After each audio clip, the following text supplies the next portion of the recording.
ನನ್ನ ಆಸ್ತಿ ಪ್ರೀತ. ಬಟ್ ಅದು ಕಂಪ್ಲೀಟ್ ಮಾಡಲಿಲ್ಲ. ಜಾಗಿಂಗ್ ಸ್ಟಾರ್ಟ್ ಆಗಿಲ್ಲ, ನಿಮ್ಗೆ ಇನ್ನೂ ಇದೆ. ಇದು ನನ್ನ ತಂಗಿ ಆಗಬೇಕು. ಅವ್ರಿಗೆ ಉದ್ದ ಜಡೆ ಇರೋದು, ಯಾವಾಗಲೂ ನೋಡ್ಬಿಟ್ಟು ಉದ್ದ ಜಡೆ ಮೀನಾ.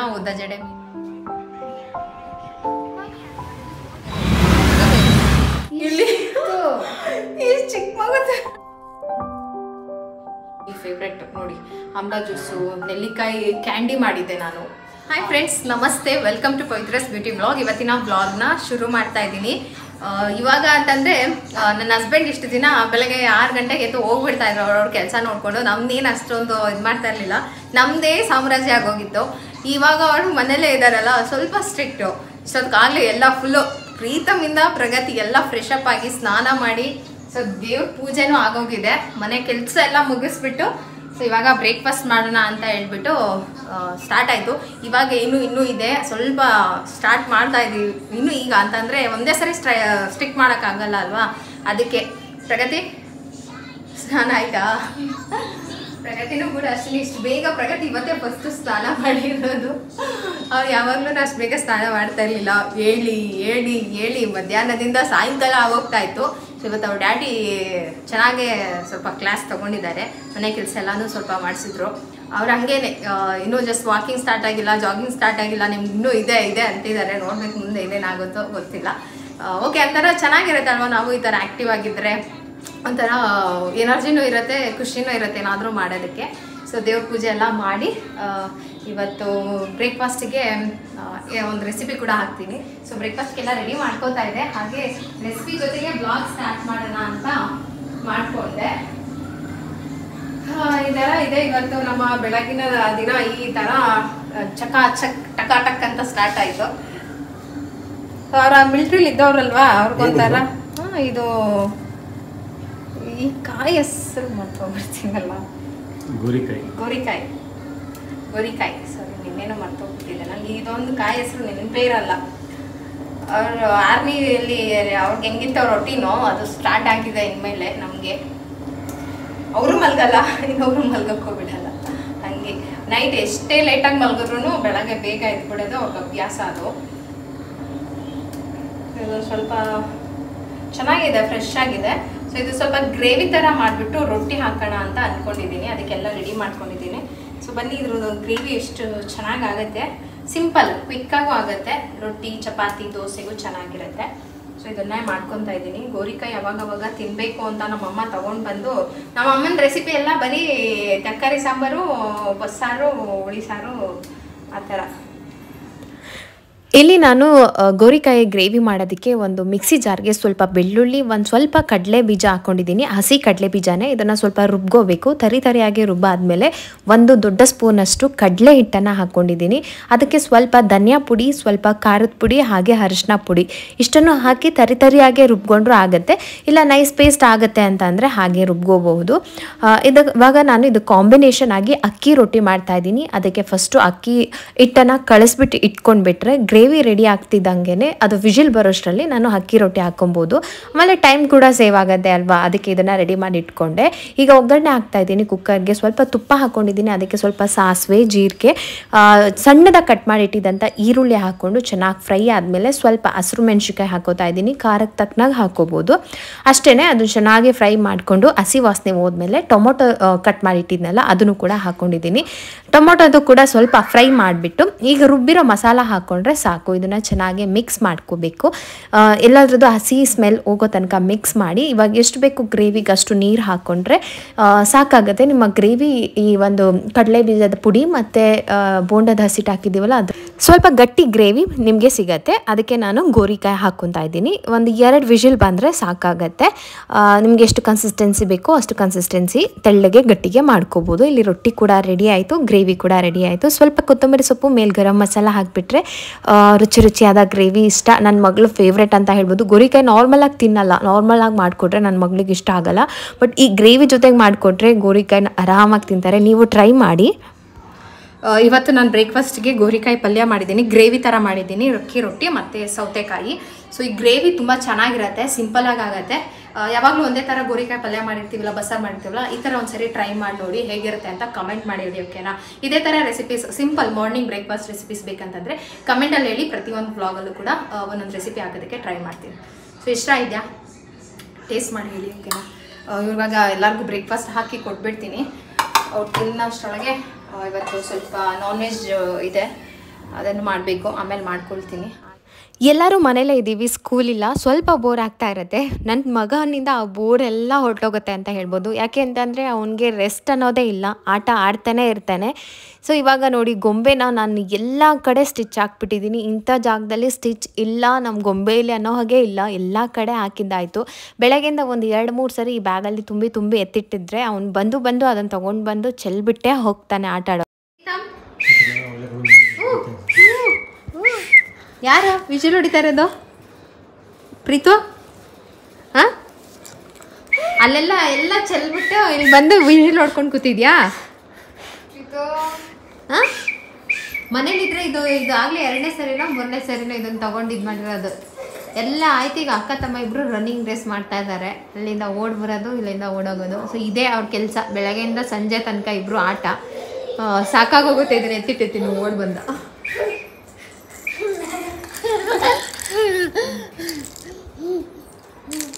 ಇಬ್ರದ್ದು ಇದೇ ಆಟ ಆಗ್ಬಿಟ್ಟಿರುತ್ತೆ ಸಾಯಂಕಾಲ ತನಕ. ಸಖತ್ತಾಗಿ ಮಾಡ್ತೀಯ. ಏನು ಮಾಡ್ತಿದ್ಯಾ ಮಗನೇ? ಈಗೆಲ್ಲ ಬ್ರೇಕ್ಫಾಸ್ಟ್ ಆಯ್ತಾ? ಸೊ ಹಂಗೆ ಆಟ ಆಡ್ತಾ ಇದ್ರು ಮಕ್ಕಳು, ನೋಡ್ಕೊಂಡು ನಾವಿಲ್ಲೇ ಕುತ್ಕೊಂಡಿದ್ವಿ.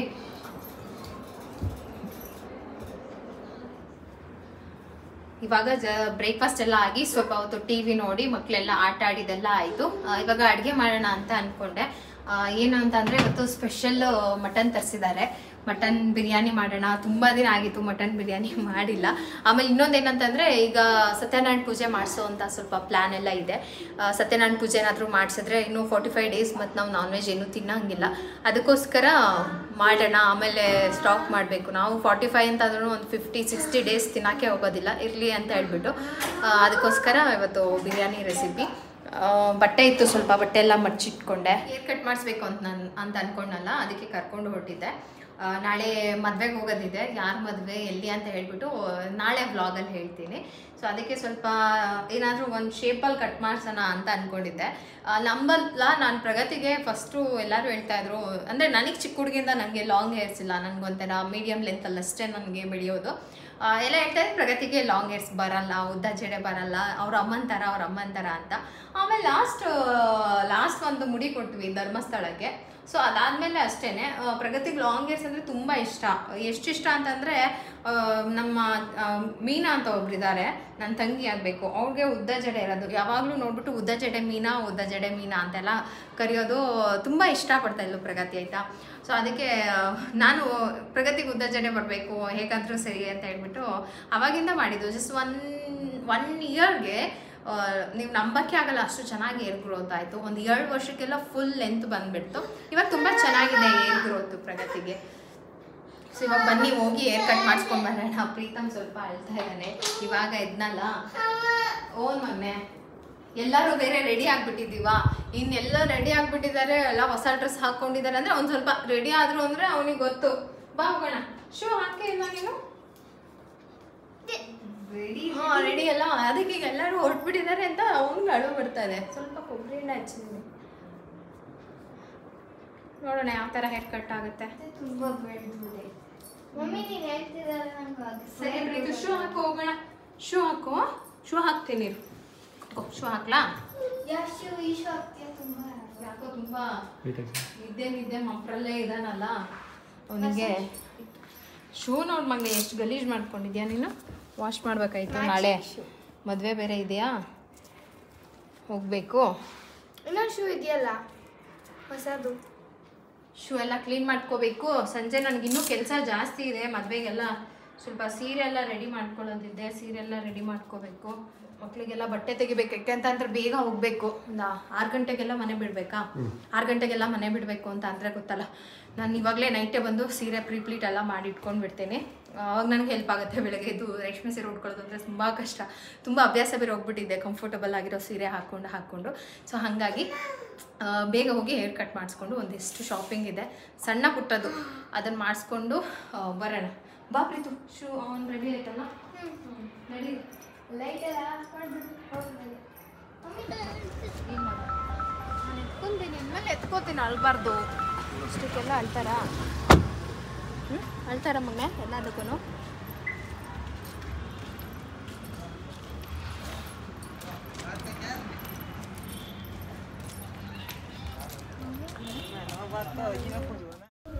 ಪ್ರಗತಿ ಕೂದಲನ್ನ ಹೇಗೆ ಮೇಂಟೈನ್ ಮಾಡ್ತೀರಾ, ಹೇಗೆ ಬೆಳೆಯುತ್ತೆ ಅಂತ ಕೇಳ್ತಾ ಇರ್ತೀರಾ. ನಾನು ಇಯರ್ಲಿ ಒನ್ಸ್ ಒಂದು 2 ಇಂಚ್ ಆದರೂ ಕಟ್ ಮಾಡಿಸ್ತಾ ಇದ್ದೆ. ಅಮ್ಮ ಕೈಲಿ ಕಟ್ ಮಾಡಿಸ್ತಾ ಇದ್ದೆ. ಈ ಸರಿ ಬಂದು ನಮ್ಮ ಪಾರ್ಲರಲ್ಲಿ ಸ್ವಲ್ಪ ಕಟ್ ಮಾಡಿಸ್ತಾ ಇದ್ದೀನಿ. ತುದಿ ಅಂದರೆ ಒಂದು ಇಷ್ಟು 1.5 ಇಂಚ್ ಅಷ್ಟೇ ಕಟ್ ಮಾಡಿದ್ರು.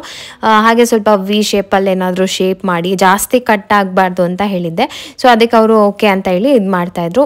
ವರ್ಷಕ್ಕೆ ಒಂದು 2 ಇಂಚ್ ಆದರೂ ಬೆಳೆಯುತ್ತೆ. ಆಮೇಲೆ ಹೇಗೆ ಮೇಂಟೈನ್ ಮಾಡೋದು ಅಂತ ಅಂದರೆ, ಪ್ರಗತಿಗೆ ಎಲ್ಲ ಟೈಮಲ್ಲೂ ನಾನೇ ಹೇರ್ ವಾಶ್ ಮಾಡೋದಕ್ಕಾಗಲ್ಲ. ಸೊ ಪ್ರಗತಿಗೆ ಅಂಥ ಟೈಮಲ್ಲಿ ಏನು ಹೇಳ್ತೀನಿ ಅಂತಂದರೆ, ಸ್ಕ್ಯಾಲ್ಪ್ ಮಾತ್ರ ಸೀಗೆಕಾಯಿ ಪೌಡರಲ್ಲಿ ಚೆನ್ನಾಗಿ ತೊಳ್ಕೊಂಡ್ಬಿಟ್ಟು ಹೇರ್ ಲೆಂತನ್ನು ಶಾಂಪೂ ಅಲ್ಲೇ ತೊಳ್ಕೊಳ್ಳೋದಕ್ಕೆ ಹೇಳ್ತೀನಿ. ಅವಾಗ ಈಸಿ ಆಗುತ್ತೆ ಹೇರ್ ವಾಶ್ ಮಾಡೋದಕ್ಕೆ. ನಾನೇ ಹೇರ್ ವಾಶ್ ಮಾಡ್ತೀನಿ ಅಂತಂದರೆ ಫುಲ್ ಲೆಂತನ್ನು ನಾನು ಒಂದು ಹೇರ್ ಪೌಡರ್ ಇದೆ, ಸೀಗೆಕಾಯಿ ಆಮ್ಲ ಪೌಡರು ಮತ್ತು ರೀಟಾ ಇದೆಲ್ಲ ಮಿಕ್ಸ್ ಮಾಡಿಟ್ಟಿರೋದು, ಅದರಿಂದ ಹೇರ್ ವಾಶ್ ಮಾಡಿಸ್ತೀನಿ. ಹೇರ್ ಆಯಿಲ್ ಬಂದುಬಿಟ್ಟು ಜಾಸ್ತಿ ಹಾಕಲ್ಲ. ಪ್ರಗತಿಗೆ ಆಯಿಲಿ ಸ್ಕ್ಯಾಲ್ಪ್ ಇರೋದ್ರಿಂದ ವೀಕ್ಲಿ ಒಂದು 2 ಸರಿ ನೀಟಾಗಿ ನಾನು ಚೆನ್ನಾಗಿ ಎಣ್ಣೆ ಎಲ್ಲ ಹಚ್ಬಿಟ್ಟು ಅದನ್ನು ಹಾಗೆ ಬಿಟ್ಟು ಒಂದು 1/2 ಅವರ್ ಇಲ್ಲ 1 ಅವರ್ ಆದಮೇಲೆ ಮತ್ತೆ ಹೇರ್ ವಾಶ್ ಮಾಡಿಸ್ಬಿಡ್ತೀನಿ. ಯಾಕೆಂದರೆ ಡ್ಯಾಂಡ್ರಫ್ ಕೂಡ ಬೇಗ ಆಗಿಬಿಡುತ್ತೆ ಪ್ರಗತಿಗೆ. ಹಾಗಾಗಿ ಜಾಸ್ತಿ ನಾನು ಸ್ಕ್ಯಾಲ್ಪಲ್ಲಿ ಎಣ್ಣೆ ಬಿಡೋದಿಲ್ಲ. ಅದು ಬಿಟ್ಟರೆ ಹೇರ್ ಶಾಂಪೂ ಮಾಡ್ಕೋಬಹುದು, ಹೇರ್ ಆಯಿಲ್ನ ಮನೆಯಲ್ಲೇ ಪ್ರಿಪೇರ್ ಮಾಡ್ಕೋಬಹುದು. ಸೊ ಯಾವಾಗಲೂ ಅಷ್ಟೇ ಎಣ್ದಿರ್ತೀನಿ ನಾನು. ಪ್ರಗತಿಗೆ ತುಂಬ ಜನ ಹೇಳ್ತಾರೆ ಫ್ರೀ ಹೇರ್ ಬಿಡಿ ಅಂತ. ಫ್ರೀ ಹೇರ್ ಬಿಟ್ಟಷ್ಟು ಸ್ಪ್ಲಿಟ್ ಎಂಡ್ ಆಗುತ್ತೆ, ಬ್ರೌನ್ ಹೇರ್ ಆಗುತ್ತೆ, ಮತ್ತು ಕೂದಲು ಬೆಳೆಯಲ್ಲ ಅಂತಾರೆ. ಇವಾಗ ಚೆನ್ನಾಗಿ ಎಣ್ಣೆದ್ಬಿಟ್ರೆ ಕೂದಲು ಚೆನ್ನಾಗಿ ಬೆಳೆಯುತ್ತೆ. ಹಾಗಾಗಿ ಪ್ರಗತಿಗೆ ಜಾಸ್ತಿ ನಾನು ಕೂದಲನ್ನು ಎಣ್ದೇ ಇರ್ತೀನಿ ಯಾವಾಗ್ಲೂ. ಫ್ರೀ ಹೇರ್ ಬಿಡೋದು ತುಂಬ ರೇರ್, ಓಕೆನಾ. ಸೊ ಇವತ್ತು ಒಂದಿನ ಹೇರ್ ಕಟ್ ಮಾಡಿಸಿದ್ರಲ್ಲ ಅಂತ ಫ್ರೀ ಹೇರ್ ಬಿಟ್ಟಿದ್ದು. ಸೊ ಈ ಥರ ಲೆಂತಿ ಆದ್ರೂ ಕೂದಲನ್ನ ಪ್ರಗತಿನೇ ಸೆಲ್ಫ್ ಕೇರ್ ಮಾಡ್ತಾರೆ. ಸ್ವಲ್ಪ ನಾನೇ ಮಾಡಬೇಕು, ನಾನೇ ಹೇರ್ ವಾಶ್ ಮಾಡಬೇಕು, ನಾನೇ ಹೇರ್ ಅಪ್ಲೈ ಮಾಡಬೇಕು ಆಯಿಲ್ಲು, ಆ ಥರ ಏನೂ ಇಲ್ಲ. ಸೊ ಪ್ರಗತಿಗೆ ಆಲ್ರೆಡಿ ಅಭ್ಯಾಸ ಆಗಿದೆ ಅಲ್ಲ, ಯಾವಾಗ ಎಣ್ಣೆ ಹಚ್ಕೋಬೇಕು, ಯಾವಾಗ ಹೇರ್ ವಾಶ್ ಮಾಡಬೇಕು ಅಂತ ಅದನ್ನೆಲ್ಲ ಪ್ರಗತಿನೇ ಮಾಡ್ಕೊಳ್ಳೋದು. ನಾನು ಕೂಡ ಹಾಗೆ ಸಿಂಪಲ್ಲಾಗಿ ಹೇರ್ ಕಟ್ ಮಾಡಿಸ್ದೆ. ನನ್ನ ಹೇರ್ ಕಟ್ ಹೇಗೆ ಬಂದಿದೆ ಅಂತ ಹೇಳ್ಬಿಟ್ಟು ನಾನು ಮನೆಗೆ ಹೋಗಿ ತೋರಿಸ್ತೀನಿ. ಫುಲ್ ಅಪ್ಸೆಟ್ ಆಗಿಬಿಟ್ಟು ಸ್ವಲ್ಪ ಬೇಜಾರು ಕೂಡ ಆಗೋಯ್ತು. ಅಲ್ಲಿಂದ ಪ್ರಗತಿಗೆ ಸ್ಲಿಪ್ಪರ್ಸ್ ತೊಗೊಳ್ಳೋಣ ಅಂತ ಹೇಳ್ಬಿಟ್ಟು ಹೋದೆ. ಲಾಸ್ಟ್ ಟೈಮ್ ನಾನು ತೊಗೊಂಡು ಬಂದು ಡೈಲಿ ವೇರ್ಗೆ ತುಂಬಾ ಸಾಫ್ಟಾಗಿತ್ತು. ಟ್ರೆಂಡ್ಸಲ್ಲಿ ತೊಗೊಂಡು ಬಂದಿದ್ದೆ 700 ರುಪೀಸ್ಗೆ. ನಾನು ನಿಮಗೆ ತೋರಿಸಿದಾಗ ತುಂಬ ಜನ ಕಮೆಂಟ್ಸ್ ಮಾಡಿದ್ರಿ, ಒಳ್ಳೆ ಅಜ್ಜಿ ಥರ ತೊಗೊಂಡಿದ್ದೀರಾ, ಆಂಟಿ ಥರ ತೊಗೊಂಡಿದ್ದೀರಾ, ಹಾಗೆ ಹೀಗೆ ಅಂತ ಹೇಳ್ಬಿಟ್ಟು.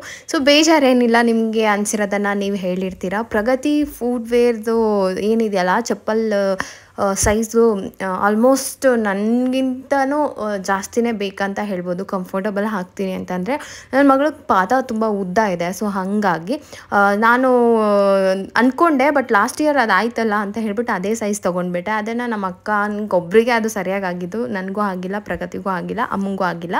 ಅಕ್ಕನೇ ಅದನ್ನು ತೊಗೊಂಡು ಹೋಗ್ತೀನಿ ಅಂತ ಅಂದರು. ಇವಾಗ ಮತ್ತೆ ಅದಕ್ಕೆ ಬೇರೆ ಸ್ಲಿಪ್ಪರ್ಸ್ ಕೊಡಿಸ್ದೆ, ಚೆನ್ನಾಗಿತ್ತು ಅದನ್ನು ಕೂಡ. ಸ್ವಲ್ಪ ಅದು ಕಂಫರ್ಟಬಲ್ ಆಗಿರೋದೆ, ಸ್ವಲ್ಪ ಹೈಟ್ ಇರೋದಕ್ಕೆ ಅಂತ ಹೇಳಿಬಿಟ್ಟು ಬೆಲ್ಟ್ದೇ ತೊಗೊಂಡ್ವಿ.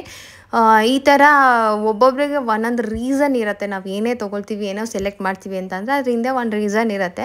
ಅದು ಕೆಲವೊಬ್ರಿಗೆ ಗೊತ್ತಾಗೋದಿಲ್ಲ. ಸೊ ಅಲ್ಲಿಂದ ಏನೋ ಸ್ನ್ಯಾಕ್ಸ್ ತಿನ್ನೋಣ ಅಂತ ಹೇಳ್ತಾಯಿದ್ರು. ಸ್ನ್ಯಾಕ್ಸ್ ಎಲ್ಲ ಬೇಡ ಇವಾಗ, ಅಷ್ಟು ಚೆನ್ನಾಗಿರಲ್ಲ ಅಂತ ಹೇಳ್ಬಿಟ್ಟು ಸ್ವಲ್ಪ ಫ್ರೂಟ್ಸ್ ಎಲ್ಲ ತೊಗೊಂಡ್ವಿ. ಇದು ಬೇಕಾ ಏನು ಗ್ರೇಸ್ ಬೇಕಾ? ಅಲ್ಲಿ ಬಾ ತಗೊಳ್ಳೋದು, ಅಲ್ಲಿ ಬೇರೆ ಕಡೆ ಅದು ಬೇಕಾ? ಕಾಸು ಕೊಡಬೇಕು, ಕಾಸು ಕೊಟ್ಟರೆ ಕೊಡೋದು ಅವರು. ನೋಡೋಗ್ತೀನಿ ಯಾವುದು ಬ್ಲೂಬೆರಿ ಚೆನ್ನಾಗಿರೋದು ಅದು ನೋಡ್ತಾ ಇದ್ದೆ. ಪ್ರಗತಿ ನೋಡ್ಬಾ.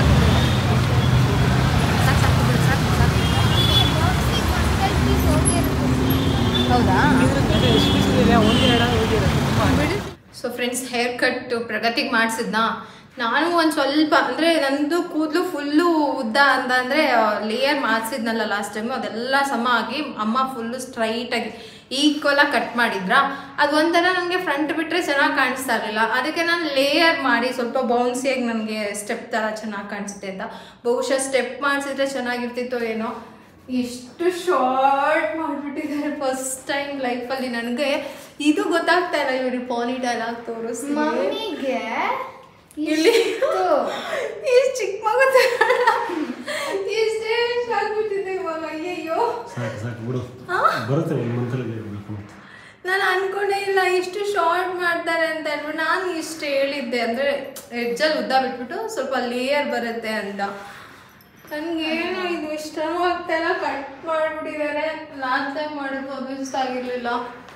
ಈಗ ಹಿಂಗ್ ಫ್ರಂಟ್ ಬಿಟ್ರಂತೂ ಒಂಚೂರು ಚೆನ್ನಾಗಿ ಕಾಣಿಸಲ್ಲ, ಫ್ರಂಟಲ್ಲಂತೂ ಒಂದಿಷ್ಟು ಚೆನ್ನಾಗಿ ಕಾಣಿಸ್ತಲ್ಲ. ಹಿಂಗಾದ್ರೂ ಒಂದು ಓಕೆ, ಹಿಂಗಿದ್ರೆ ಓಕೆ. ಆಕ್ಚುಲಿ ಮಮ್ಮಿ ನನ್ನ ಥರನೇ ಕಟ್ ಮಾಡ್ಕೊಬೋದಿತ್ತು, ಚೆನ್ನಾಗಿ ಬರ್ತಿತ್ತು. ಅದ್ರಲ್ಲಿ ಜಾಸ್ತಿ ಇದು ಮನೇಲಿ ಏನಾಗಲ್ಲ, ಇವಾಗ ಬೇಸಿಗೆ ಅಲ್ವಾ, ಸೊ ಇನ್ನೊಂದು ವರ್ಷಕ್ಕೆ ಬೆಳ್ಕೊಳ್ಳುತ್ತೆ. ಮಮ್ಮಿ ಪೋನಿಟೇಲ್ ಮಗು ಥರ ಒಂದೇ ಒಂದು ಸಣ್ಣ ಜಡೆ ಆಗ್ತದೆ ಅಷ್ಟೇ. ಅದು ಇಲ್ಲೂ ನಡಿಲಿ, ಇಲ್ಲೂ ಕಟ್ ಮಾಡಿಬಿಟ್ಟಿದ್ದಾರೆ. ನಮ್ಮ ಅಮ್ಮ ನೋಡೋದಷ್ಟೇ ಬಯಸ್ಕೊಂತೀನಿ. ಇಲ್ಲಿ ಒಂದು ಕೂದಲು ಮೇಲ್ಗಡೆ ಹಾಕಿದ್ರು. ಪ್ರಗತಿಗೆ ಅಂದರೆ ಓಕೆ, ತುಂಬ ಶಾರ್ಟ್ ಮಾಡಿಸ್ಲಿಲ್ಲ ನಾನು. ಅದಕ್ಕೆ ಪ್ರಗತಿಗೆ ಈ ಥರ ವಿ ಶೇಪಲ್ಲಿ ಮಾಡಿಸ್ದೆ. ಅಕಸ್ಮಾತ್ ಏನಾದರೂ ಹಿಂಗೆ ಪೋನಿ ಟೈಲ್ ಹಾಕಿದ್ರಲ್ಲ, ಇಲ್ಲಿಂದ ಸ್ಟೆಪ್ ಚೆನ್ನಾಗಿ ಕಾಣಿಸುತ್ತೆ ಅಲ್ವಾ, ಬನಾನಾ ಕ್ಲಿಪ್ ಹಾಕಿದ್ರೆ ಚೆನ್ನಾಗಿ ಕಾಣಿಸುತ್ತೆ ಅಂತ ಹೇಳ್ಬಿಟ್ಟು ಇಷ್ಟೇ ಮಾಡಿಸಿದ್ದು. ಫ್ರಂಟಲ್ಲೂ ಅಷ್ಟೇ, ತುಂಬ ಶಾರ್ಟ್ ಏನಿಲ್ಲ, ಫ್ರಂಟಿಂದ ಎಲ್ಲ ಮಾಡಿಸ್ಲಿಲ್ಲ. ಅಕಸ್ಮಾತಾಗಿ ಈ ಥರ ಏನಾದರೂ ಹಾಕಿದ್ರು. ನಮ್ಮ ಮಮ್ಮಿಗೆ ಆಲ್ರೆಡಿ ಶಾರ್ಟ್ ಹೇರ್ಸ್, ಅದ್ರ ಮೇಲೆ ಇನ್ನೂ ಶಾರ್ಟ್ ಹೇರ್ ಮಾಡಿದ್ದಾರೆ. ಈ ಥರ ಇರುತ್ತೆ ಅಂತ ಇಷ್ಟೇ ಮಾಡಿಸ್ದೆ ಅಷ್ಟೇ. ಸೊ ಒಂದ್ಸರಿ ಲಾಂಗ್ ಹೇರ್ ಕಟ್ ಮಾಡೋ ತನಕನೇ ತುಂಬ ಶಾರ್ಟ್ ಮಾಡಿಸ್ಬಿಟ್ರೆ ಆಮೇಲೆ ಮತ್ತೆ ಬೆಳೆಯೋದು ಕಷ್ಟ. ಹಂಗಾಗಿ ಒಂದು ರೇಂಜ್ಗೆಲ್ಲ ಹೋಗಿದ್ದೆ. ಚೆನ್ನಾಗಿದೆ ಈ ಥರ ಮಾಡಿಸ್ದೆ. ಸೊ ನಂದೇ ಇಷ್ಟ ಆಗಲಿಲ್ಲ ನನಗೆ, ಅಥವಾ ಅವರು ಬ್ಲೋ ಡ್ರೈ ಮಾಡಿ ಸ್ಟ್ರೈಟ್ ಮಾಡಿಬಿಟ್ರಲ್ಲ, ಅದಕ್ಕೆ ಏನಾದರೂ ಹಿಂಗೆ ಕಾಣಿಸ್ತಾ ಇದೆಯೋ ಅದು ನಂಗೆ ಗೊತ್ತಾಗ್ತಾಯಿಲ್ಲ. ಫಸ್ಟ್ ಟೈಮ್ ಲೈಫಲ್ಲಿ ನಾನು ಇಷ್ಟೊಂದು ಚಿಕ್ಕ ಜಡೆ ಮಾಡಿಸ್ಕೊಂಡಿರೋದು. ಹೆಂಗಿದೆ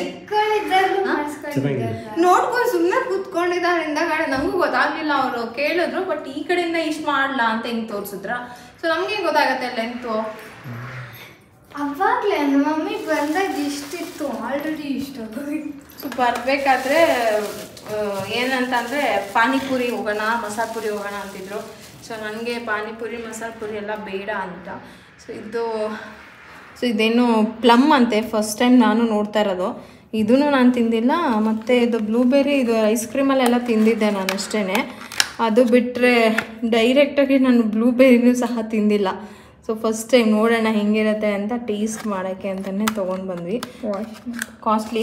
ಆಮೇಲೆ ಇನ್ನೊಂದೇನೋ ಸೌತೆಕಾಯಿ ಅಂತ ಅಲ್ಲಿ ಇಟ್ಕೊಂಡಿದ್ದೆ. ಏನಂತಾರೆ ಅದನ್ನ? ಕಕ್ಕಡಿಕಾಯಿ ಅಂತೆ. ನನಗೆ ಗೊತ್ತಿಲ್ವಲ್ಲ ಕಕ್ಕಡಿಕಾಯಿ. ಕಕ್ಕಡಿಕಾಯಿ ಹಿಂದಿ ಅಲ್ಲ ಕನ್ನಡ?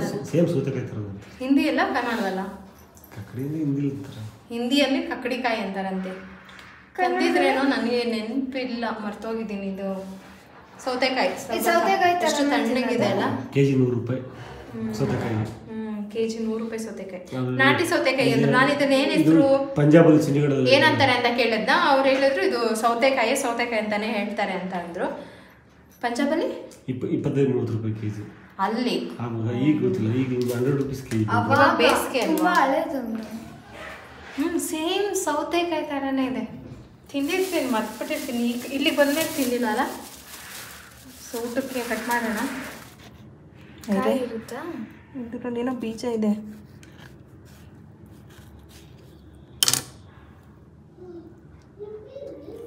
ಎಲ್ಲ ಹಣ್ಣಲ್ಲಿ ಬೀಜ ಎಲ್ಲೇ ಬೇಕಲ್ವಾ? ಈ ಥರ ಇರುತ್ತೆ ಅದು. ಹಾಗೆ ಹಿಂದಿನ ದಿನ ಮನೆಗೆ ಕೂಲರ್ ತೊಗೊಂಡು ಬಂದಿದ್ರು. ಸೊ ಇವಾಗ ಬೇಸಿಗೆಯಲ್ಲಿ ಎಲ್ಲರಿಗೂ ಎ ಸಿ ಕೂಲರ್ ಅವಶ್ಯಕತೆ ತುಂಬ ಇದೆ ಅಂತ ಅನ್ಬೋದು. ಮತ್ತೇನಾಗ್ತಾ ಇರುತ್ತೆ ಅಂತಂದರೆ ಶಿಕೆಗೆ ಫ್ಯಾನು ಕೂಡ ಜಾಸ್ತಿ ಓಡಿಸಿ ಅದು ಕೂಡ ಪ್ರಾಬ್ಲಮ್ ಆಗಿಬಿಡತ್ತೆ. ಆಮೇಲೆ ಅದೇನು ಫ್ಯಾನಲ್ಲಿ ಬಿಸಿ ಗಾಳಿನೇ ಬರುತ್ತೆ ಇವಾಗ ಸುತ್ತ ಬಿಸಿ ಇರೋದಕ್ಕೆ. ಸರಿ ಒಂದು ಕೂಲರ್ ಬೇಕೇ ಬೇಕು, ಪ್ರೀತಮ್ಗೆಲ್ಲ ನಿದ್ದೆ ಮಾಡೋಕ್ಕೆ ತುಂಬ ಡಿಸ್ಟರ್ಬ್ ಆಗ್ತಾಯಿತ್ತು. ಸರಿ ಅಂತ ಹೇಳ್ಬಿಟ್ಟು ಒಂದು ಕೂಲರ್ ತೊಗೊಂಡು ಬಂದ್ವಿ. ನಾವು ಕ್ಯಾಂಟೀನಲ್ಲೆಲ್ಲ ನೋಡಿದ್ವಿ, ಕ್ಯಾಂಟೀನಲ್ಲಿ ನಮಗೆ ಇದ್ದಿದ್ದಿಲ್ಲ, ನಮಗೆ ಅಂದರೆ ಬರ್ತಾ ಇಲ್ಲ ಸಪ್ಲೈ ಅಂತ ಹೇಳಿದ್ರು. ಇಡೀ ಬೆಂಗಳೂರಲ್ಲೇ ಸಪ್ಲೈ ಸ್ಟಾಪ್ ಆಗಿತ್ತು, ಅಂದರೆ ಫುಲ್ ಖಾಲಿ ಆಗಿತ್ತು. ಸ್ಯಾಟರ್ಡೇಯಿಂದ ಬರುತ್ತೆ ಹೊಸ ಸ್ಟಾಕ್ ಅಂತ ಹೇಳಿದ್ರಂತೆ ಇದನ್ನು ತೊಗೊಂಡ್ಬರ್ಬೇಕಾದ್ರೆ. ಸೊ ನನ್ನ ಹಸ್ಬೆಂಡು ಎಲ್ಲ ಹೋಗಿ ಹುಡುಕಿ ಒಂದು ಕೂಲರ್ ತೊಗೊಂಡು ಬಂದಿದ್ರು. ಪ್ರೀತಮ್ ನೋಡ್ತಾ ಇರ್ಬೋದು ನೀವು, ಹಂಗೇನೆ ಅದು ಓಪನ್ ಮಾಡೋಷ್ಟರೊಳಗೆ ಅವನಿಗೆ ಫುಲ್ಲು ಶಿಕೆ ಬಂದ್ಬಿಟ್ಟು ಕೂದಲೆಲ್ಲ ನೆಂದೋಗ್ಬಿಟ್ಟಿತ್ತು.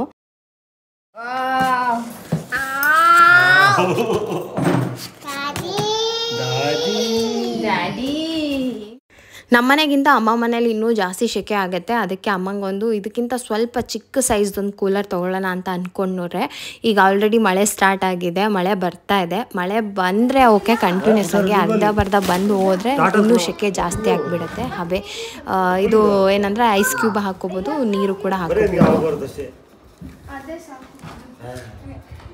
ಪ್ಯಾನ್ ತರ ಪ್ಯಾನ್ಗಿಂತ ಒಂಚೂರು 5 6 ತರ ಇದ್ದಿದ್ರೆ ಇದು ವಾಟರ್ ಇದು ಹಾಕೋದು.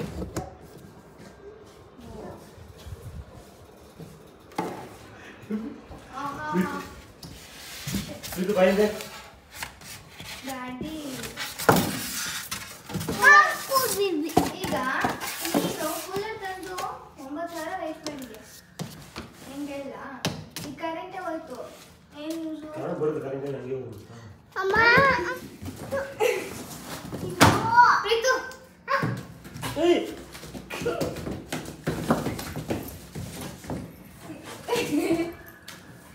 ಚೆನ್ನಾಗೈತೆ ಪ್ರೀತು ಗಾಡಿ.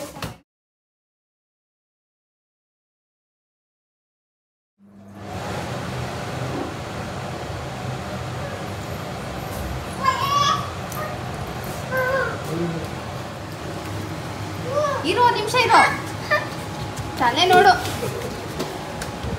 ಕೂದಲು ಒಣಗಿಸ್ಬೇಕಂದ್ರೆ ಹೇಳ್ತಾನೆ ಕೊಟ್ಟರೆ ಪ್ರೀತಮ್ ಚೆನ್ನಾಗಿದ್ಯಾ? ನಮ್ಮ ಪ್ರೀತಮ್ ಫುಲ್ಲು ಸೆಕೆಯಲ್ಲಿ ಇದಾಗುತ್ತೆ. ಚೆನ್ನಾಗಿಲ್ವಾ? ಹಿಂಗಿದೆ ಹೇರ್. ಓ ನಿನ್ನ ಮನೆಗೆ ಬಿದ್ದಾಯ್ತಾ? ನೋಡಿ ಏನು ಮಾಡಿದೆ.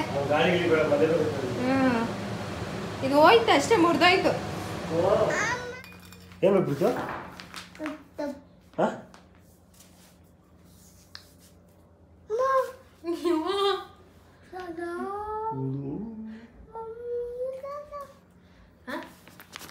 ಪ್ರೀತಮ್ ಏನ್ ಎತ್ತಿರು, ನಿನ್ ತಲೆ ಹಿಂಗಾಗಿದೆ ಪ್ರೀತಮ್. ಬಾ ಹತ್ತು ಮೇಲತ್ತು. ಏನ್ ತೆಗಿತಾ ಇದ್ದೀನಿ ಅಂತ ಪ್ರೀತಮ್, ನಮ್ಮ ಮಮ್ಮಿ ಏನೋ ಗಂಟು ತೆಗಿತವ್ರಲ್ಲ, ಏನೋ ಗಂಟು ಮಡಗಿದಾರೆ ನಮ್ಮ ಮಮ್ಮಿ ಅಂತ. ನೋಡು ನನ್ನ ಆಸ್ತಿ ಪ್ರೀತಮ್. ವಾ ನಾಳೆ ಮದುವೆ ಇದೆಯಲ್ಲ, ಅದಕ್ಕೆ ಯಾವ ಸೀರೆ ಹಾಕೊಂಡು ಹೋಗೋಣ ಅಂತ ನಾನು ಇದು ಪಂಚೆ ಬಟ್ಟೆ ಬರುತ್ತಲ್ಲ, ರೇಷ್ಮೆ ಸೀರೆನ ಕಾಟನ್ ಬಟ್ಟೆಯಲ್ಲಿ ಸುತ್ತಿಟ್ರೆ ಅದು ತಣ್ಣಗಿರತ್ತಲ್ಲ, ಒಂದು ಇದು ಸೆಟ್ ಆಗುತ್ತೆ ಅಂತ. ಸೊ ಇದು ನನ್ನ ಮಗನ ನಾಮಕರಣಕ್ಕೆ ಅಂತ ತಂದಿದ್ದ ಸೀರೆ ಈ ಕಲರಲ್ಲಿ. ಸೊ ಇದನ್ನೇ ಹಾಕೊಂಡು ಹೋಗೋಣ, ಒಂದ್ಸರಿ ಅಷ್ಟೇ ಹಾಕ್ಕೊಂಡು ಹೋಗಿರೋದು. ಅದಕ್ಕೆ ನಾನು ಜಾಸ್ತಿ ಸೀರೆ ದುಡ್ಡು ಕೊಟ್ಟು ತೊಗೊಳಕ್ಕೆ ಹೋಗಲ್ಲ, ಸ್ವಲ್ಪ ಕಡಿಮೆ. ಇದು ಸ್ವಲ್ಪ ವರ್ಕ್ ಎಲ್ಲ ಮಾಡಿಸಿದ್ದೀನಲ್ಲ, ಮದುವೆಗೆ ಚೆನ್ನಾಗಿ ಕಾಣಿಸುತ್ತೇನೋ ಅಂತ ಇದನ್ನೇ ಹಾಕ್ಕೊಂಡು ಹೋಗೋಣ ಅಂತ ಪ್ಲ್ಯಾನ್ ಇದೆ. ಸೊ ಚೆನ್ನಾಗಿದೆಯಾ? ಇದೇ ಹಾಕೊಳ್ಳ. ಫಸ್ಟು ನಾಮಕರಣಕ್ಕೆ ಅಷ್ಟೇ ಹಾಕಿದ್ದು, ಅದಾದಮೇಲೆ ಹಾಕೇ ಇಲ್ಲ. ಸೊ ಹಾಗಾಗಿ ಇದು ಇದೆ, ಇದನ್ನೇ ಹಾಕೊಂಡು ಹೋಗೋಣ ಅಂದ್ಕೊಂಡಿದ್ದೀನಿ. ಇದು ನಮ್ಮ ಮನೆ ಗೃಹ ಪ್ರವೇಶಕ್ಕೆ ತೊಗೊಂಡಿದ್ದು ಸೀರೆ. ಸೊ ಇದು ಆಲ್ರೆಡಿ ಒಂದು 2-3 ಸರಿ ಹಾಕ್ಕೊಂಡು ಬಿಟ್ಟಿದ್ದೀನಿ. ಸೊ ಹಾಗಾಗಿ ಇದೇನು ಬೇಡ. ಅದಾದಮೇಲೆ ಸೊ ಈ ಸೀರೆ ಬಂದುಬಿಟ್ಟು ಆ್ಯನಿವರ್ಸರಿಗೆ ಅಂತ ಕೊಡಿಸಿದ್ದು. ಅದಕ್ಕೂ ಮುಂಚೆಗೆ ನನಗೆ ಒಂದು ಮಾತಾಗಿತ್ತು, ಪ್ರತಿ ವರ್ಷ ಆ್ಯನಿವರ್ಸರಿಗೆ ನನಗೆ ಒಂದು ಚೆನ್ನಾಗಿರೋದು ಅಥವಾ ಒಂದು ರೇಂಜಲ್ಲಿರೋದೊಂದು ರೇಷ್ಮೆ ಸೀರೆ ಥರದ್ದು ಬೇಕು ಅಂತ. ಬಟ್ ಅದು ಇದೇ ಲಾಸ್ಟ್ ಸೀರೆ ಕೊಡಿಸಿದ್ದು. ಅದಾದಮೇಲೆ ಯಾವ ಆ್ಯನಿವರ್ಸರಿಗೂ ಅವರು ಸೀರೆಯನ್ನು ಕೊಡಿಸ್ಲಿಲ್ಲ. ಆ್ಯನಿವರ್ಸರಿ ಬಂದಾಗೆಲ್ಲ ಕೇಳ್ತೀನಿ. ನಾನೇನಂತ ಅಂದರೆ ನಾನು ಯಾವಾಗಲೂ ಸೀರೆ ತೊಗೊಳಲ್ಲ. ಆ್ಯನಿವರ್ಸರಿಗೆ ಒಂದು ಗುರ್ತಿಗೆ ಒಂದು ಸೀರೆ ತೊಗೊಂಡ್ಬಿಟ್ರೆ ನನ್ನ ಹತ್ರ ಒಂದಿಷ್ಟು ನಾನು ಮದುವೆ ಆದಾಗಿಂದ ಇಷ್ಟು ವರ್ಷ ಆಯಿತು, ನನಗಿಷ್ಟು ಸೀರೆ ಬಂತು ಅಂತ ಒಂದು ನೆನಪು, ಮತ್ತು ಎಲ್ಲಾದರೂ ಹೋದಾಗ ಅದೇ ಯೂಸ್ ಮಾಡ್ಕೊಳಕ್ಕಾಗತ್ತೆ ಅಂತ ನಾನು ಅವರು ಒಂದು ಒತ್ತಾಯ ಒಂದು ಏನಂತಾರೆ ಒಂದು ಅಂಡರ್ಸ್ಟ್ಯಾಂಡಿಂಗ್ ಬಂದಿದ್ವಿ. ಆಯಿತಾ, ಇನ್ಮೇಲೆ ಆ್ಯನಿವರ್ಸರಿಗೆ ಒಂದು ಸೀರೆ ಕೊಡಿಸ್ಬಿಡಿ, ಅದಕ್ಕೊಂದು ಚೆನ್ನಾಗಿರೋ ಬ್ಲೌಸ್ ಹೊಲ್ಸ್ಕೊಂಡ್ಬಿಡ್ತೀನಿ ಅಂತ. ಅದು ಅಲ್ಲಿಗೆ ನಿಂತೋಯ್ತು. ಸೊ ನೋಡಿ, ಇದು ಕುಚ್ಚು ನಾನೇ ಹಾಕ್ಕೊಂಡಿದ್ದು. ಈ ಥರದ್ದೆಲ್ಲ ನಾನು ತುಂಬ ಹಾಕ್ತಾಯಿದ್ದೆ. ಇವಾಗೆಲ್ಲ ನಿಲ್ಲಿಸಿದ್ದೀನಿ, ಬಟ್ ಮರ್ತಿಲ್ಲ, ಹಾಕ್ತೀನಿ. ಯಾವ ಥರ ಡಿಸೈನ್ ಆದರೂ ಹಾಕ್ತೀನಿ ನಾನು. ಸೊ ಇದು ಒಂದು, ಇದಕ್ಕೆ ತುಂಬ ಸಿಂಪಲ್ಲಾಗೆ ಬ್ಲೌಸ್ ಹೊಲ್ಸ್ಕೊಂಡಿದ್ದೆ, ಈ ಥರ ಪೈಪಿಂಗ್ ಹಾಕ್ಸ್ಬಿಟ್ಟು ಅಷ್ಟೇ. ಇದಾದಮೇಲೆ ಇದಕ್ಕೆಲ್ಲ ಏನೂ ಕುಚ್ಚು ಹಾಕಿಲ್ಲ. ಇದು ನಮ್ಮ ಅಕ್ಕನ ಮದುವೆಯಲ್ಲಿ ತೊಗೊಂಡಿದ್ದ ಸೀರೆಗಳು ಇವೆಲ್ಲ. ಇದನ್ನು ನಾನು ಜಾಸ್ತಿ ಹಾಕಲ್ಲ, ಇದು ಜಾಸ್ತಿ ದುಡ್ಡು ಮತ್ತು ಹಾಕ್ಕೊಳ್ಳೋಕ್ಕೆ ಕಂಫರ್ಟಬಲ್ಲೇ ಇಲ್ಲ. ಇದಾದಮೇಲೆ ಇದು ಸಿಕ್ಕಾಪಟ್ಟೆ ಚೆನ್ನಾಗಿದೆ, ಕಾಸ್ಟ್ಲಿದೇನೆ. ಇದ್ರದ್ದು ಮಗ್ಗಮ್ ವರ್ಕ್ ಬ್ಲೌಸ್ ಹೊಲ್ಸಿದ್ದೆ. ಸೊ ಇದು ಒಂದು. ಇದಾದಮೇಲೆ ನನ್ನ ಪ್ರಗತಿ ಏನು ಸೀಮ್ ಅಂತ ಏನು ಮಾಡಿರಲಿಲ್ಲ, ಜಸ್ಟ್ ನನಗೆ ಹಸಿರು ಕಲರ್ದು ರೇಷ್ಮೆ ಸೀರೆನೇ ಬೇಕು ಅಂತ ಹೇಳ್ಬಿಟ್ಟು ಹಠ ಮಾಡಿ ಈ ಸೀರೆನ ಹೋಗಿ ಚಿಕ್ಕಪೇಟೆಯಲ್ಲಿ ತೊಗೊಂಡು ಬಂದಿದ್ದು. ನಂಗೆ ಬೇಕೇ ಬೇಕು ನನಗೆ ಅಂತ ಹೇಳ್ಬಿಟ್ಟು. ಸೊ ಇದು ಒಂದು ಸಿಂಪಲಾಗಿ ಬ್ಲೌಸ್ ಹೊಲ್ಸಿದ್ವಿ, ಹೆವಿ ಇತ್ತು. ಅದಕ್ಕೆ ಈ ಥರ ಕುಚ್ಚು ಹಾಕ್ಕೊಂಡಿದ್ದೆ. ಮಮ್ಮಿ ಎಲ್ಲ ಸೀರೆಗೂ ನೀನೇ ಕುಚ್ಚು ಹಾಕ್ಕೊಂಡಿರೋದಾ? ಬರುತ್ತಲ್ಲ ನಂಗೆ ಹಾಕ್ಕೊಳ್ಳೋಕ್ಕೆ, ಅದಕ್ಕೆ ನಾನೇ ಹಾಕ್ಕೊಂಡ್ಬಿಡ್ತೀನಿ. ಚೆನ್ನಾಗಿದೆಯಾ? ಇದು ತುಂಬ ಸಿಂಪಲ್ಲಾಗಿ ಚೆನ್ನಾಗಿ ಕಾಣಿಸುತ್ತೆ. ಈ ಥರದ್ದೆಲ್ಲ ನಾನೇ ಕ್ರಿಯೇಟ್ ಮಾಡ್ತಾಯಿದ್ದೆ ಕುಚ್ಚೆಲ್ಲ. ನಿಜವಾಗ್ಲೂ ಎಲ್ಲ ಡಿಸೈನ್ಸ್ನು ನಾನೇ ಕಂಡುಹಿಡಿತಾ ಇದೆ. ಇವಾಗ ಎಲ್ಲ ಹೋಗ್ಬಿಟ್ಟಿದೆ ನನ್ನ ಕ್ರಿಯೇಟಿವಿಟಿ ಎಲ್ಲ. ಇದನ್ನೇ ಎಲ್ಲರೂ ನಮ್ಮಮ್ಮ ಕೊಡ್ಸಿದ ಸೀರೆ. ಇದೊಂದಿದೆ ನಮ್ಮಮ್ಮ ಕೊಡಿಸಿದ್ದು. ಇದು ನನ್ನ ಅಮ್ಮ ಮದುವೆಲಿ ಕೊಡ್ಸಿದ ಸೀರೆ. ಇದು ಸಖತ್ತು ಭಾರ ಇದೆ, ಚೆನ್ನಾಗಿದೆ ಮಾತ್ರ ಕಲರ್ ಕಾಂಬಿನೇಷನ್. ಸೊ ಇದಕ್ಕೆ ನೀವು ಒಂದು ಕುಚ್ಚು ಹಾಕೋಣ ಅಂತ ಟ್ರೈ ಮಾಡ್ತಾ ಇದ್ನ, ತೋರಿಸ್ತೀನಿ ನಾನು ನಿಮಗೆ. ಅದು ನೋಡಿದ್ರೆ ನಿಮಗೂ ಖುಷಿ ಆಗುತ್ತೆ. ಸೊ ಬಟ್ ಅದು ಕಂಪ್ಲೀಟ್ ಮಾಡಲಿಲ್ಲ, ಅರ್ಧ ಬರ್ಧ ಟ್ಯಾಲೆಂಟ್ ಹಾಗೆ ನಿಂತೋಯ್ತು. ಚೆನ್ನಾಗಿ ಕಾಣಿಸ್ತಾ ಇದೆಯಾ? ಪಿಕಾಕ್, ಸೇಮ್ ಪಿಕಾಕ್ ಥರನೇ ಈ ಡಿಸೈನನ್ನು ರೆಡಿ ಮಾಡ್ಕೊಂಡಿದ್ದೆ. ಎಲ್ಲಿ ಶಿವಾಜಿನಗರಕ್ಕೆ ಹೋಗ್ಬಿಟ್ಟು ಇದನ್ನು ತಗೊಂಡು ಬಂದಿದ್ದು ನಾನು. ಈ ಥರ ಕಾಣಿಸ್ತಾ ಇದೆಯಾ? ಬ್ಲೂ ಕಲರ್ ಮೇಲೆ ಕಾಣಿಸ್ತಾ ಇಲ್ವೋ? ಚೆನ್ನಾಗಿದೆಯಾ? ಇದು ನೋಡಿ, ಇಲ್ಲೆಲ್ಲ ಅರ್ಧ ಬರ್ಧ ಪಿಕಾಕ್ ಮಾಡಿ ಮಾಡೋಕ್ಕೆ ಟೈಮ್ ಸಿಗ್ದಲ್ಲೇ ನಿಲ್ಲಿಸ್ಬಿಟ್ಟೆ. ಇದೊಂದು ಕುಚ್ಚು ನಂಗೆ ತುಂಬ ಇಷ್ಟ ಆಗಿತ್ತು. ಸೊ ಇದಿದೆ ಸೀರೆಗಳ ಕತೆ. ಒಂದೊಂದು ಸೀರೆನೂ ಒಂದೊಂದು ಸ್ಪೆಷಲ್ ಮೂಮೆಂಟಿಗೆ ತೊಗೊಂಡಿದ್ದು. ನನ್ನ ಹತ್ರ ಆ ಥರ ಅಷ್ಟೊಂದು ಕಲೆಕ್ಷನ್ಸು ಇಲ್ಲ. ನಾನೇನು ಅಷ್ಟು ಕಾಸ್ಟ್ಲಿ ಸೀರೆ ಕ್ರೇಜ್ ಎಲ್ಲ ಇಲ್ಲ ನನಗೆ. ಸುಮಾರಾಗಿ ಇದ್ದರೆ ಸಾಕು. ಯಾಕೆಂತಂದರೆ ಇವೆಲ್ಲ ಒಂದೊಂದು ಸರಿ ಹಾಕ್ಕೊಂಡಿದ್ದು. ಇದು ಹಾಕೊಂಡ್ಮೇಲೆ ನಾನು ಹಾಕ್ಕೊಳ್ಳೋಕ್ಕೆ ಹೋಗಿಲ್ಲ. ಅದಕ್ಕೋಸ್ಕರ ಯಾಕೆ ಇಷ್ಟು ಖರ್ಚು ಮಾಡೋದು ಅಂತ. ಏನು ಹಬ್ಬ ಅಂದರೆ ಒಂದು 3 ಸಾರಿ ಹಾಕ್ಕೊಬೋದು. ಇದು ಆಲ್ರೆಡಿ ಎಲ್ಲ ಪೂಜೆಯಲ್ಲಿ ಸುಟ್ಟು ಬಿಟ್ಟಿದೆ, ಒಂಚೂರು ಇದಾಗಿದೆ. ಇವಾಗ ಸದ್ಯಕ್ಕೆ ಇದನ್ನೇ ಹಾಕೋತೀನಿ. ಇದಕ್ಕೆ ಅವತ್ತು ಅರ್ಜೆಂಟ್ ಟೈಮ್ ಇಲ್ಲ ಅಂತ ಹೇಳ್ಬಿಟ್ಟು ಸಿಂಪಲಾಗಿ ಕುಚ್ಚು ಹಾಕ್ಕೊಂಡಿದ್ದೆ. ಇದು ನಮ್ಮ ಮಮ್ಮಿ ಸೀರೆ ತೊಗೊಂಡ್ರೆ ನೀಟಾಗಿರೋದೇ ತೊಗೊಳ್ತೇವೆ. ಅಪರೂಪಕ್ಕೆ ತೊಗೊಳ್ತೇವಲ್ವಾ, ಅದ್ರೊಳಗೂ ಬಜೆಟ್ ನೋಡ್ತೀನಿ ನಾನು. ಅದು ನೋಡಿ ಅವಳಷ್ಟೊಳಗೆ ಅದೇ ಅಪರೂಪಕ್ಕೆ ತಗೊಂಡಿದ್ರು. ಇವಾಗ ಇದಕ್ಕೆ ಎಲ್ಲ ಸ್ವಲ್ಪ ನೆರಿಗೆ ಅದು ಎಲ್ಲ ರೆಡಿ ಮಾಡಿ ಇಟ್ಕೊಂಡು ಬಿಡ್ತೀನಿ. ಬೆಳಗ್ಗೆ ಬೇಗ ಹೋಗಬೇಕು. ಹಂಗಂಗೆ ಹಿಂಗೆ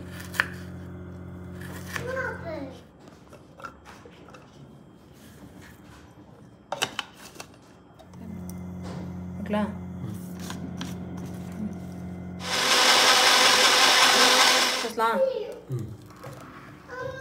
ಇಲ್ಲ ಎಷ್ಟು ಬೇಕೋ ಅಷ್ಟು ಸಿಹಿ ಮಾಡಬೇಕು ಅಂತ.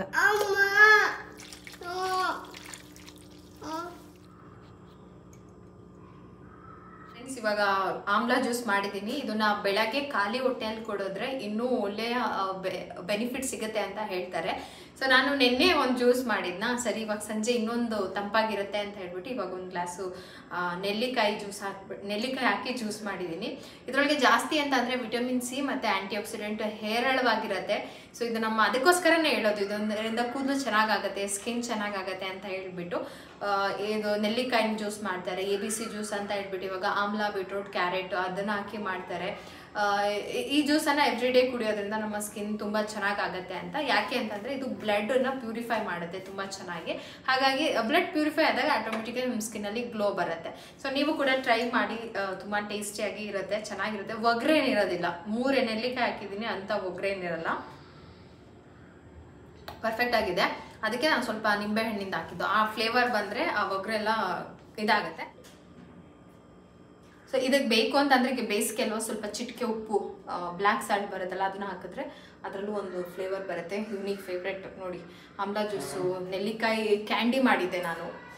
ಕ್ಯಾಂಡಿನೂ ಸಿಕ್ಕಾಪಟ್ಟೆ ಫೇವ್ರೇಟ್ ಆಗಿಬಿಡ್ತು. ಅಷ್ಟು ಕ್ಯಾಂಡಿಯಲ್ಲಿ ಒಂದಿಷ್ಟು ಇವನೇ ಖಾಲಿ ಮಾಡಿದ್ದು. ಸೊ ತುಂಬ ಚೆನ್ನಾಗಿರುತ್ತೆ, ಕ್ಯಾಂಡಿನ ಟ್ರೈ ಮಾಡಿ. ಅದು ವಿಡಿಯೋ ಬೇಕಂದ್ರೆ ನಾನು ಡಿಸ್ಕ್ರಿಪ್ಷನ್ಗೆ ಲಿಂಕ್ ಹಾಕ್ತೀನಿ, ಗ್ಲಾಸ್ ಹೊಡೆದೋಗುತ್ತೆ ಅಂತ. ಸೊ ಇವತ್ತಿನ ವ್ಲಾಗ್ನ ಕೂಡ ಇಲ್ಲೇ ಮುಗಿಸ್ತೀನಿ ಫ್ರೆಂಡ್ಸ್. ಈ ವ್ಲಾಗ್ ನಿಮಗೆ ಇಷ್ಟ ಆಗಿದೆ ಅಂತ ಅನ್ಕೋತೀನಿ. ಸಿಗ್ತೀನಿ ನೆಕ್ಸ್ಟ್ ವ್ಲಾಗಲ್ಲಿ. ಅಲ್ಲಿ ಟೇಕ್ ಕೇರ್, ಬಾಯ್.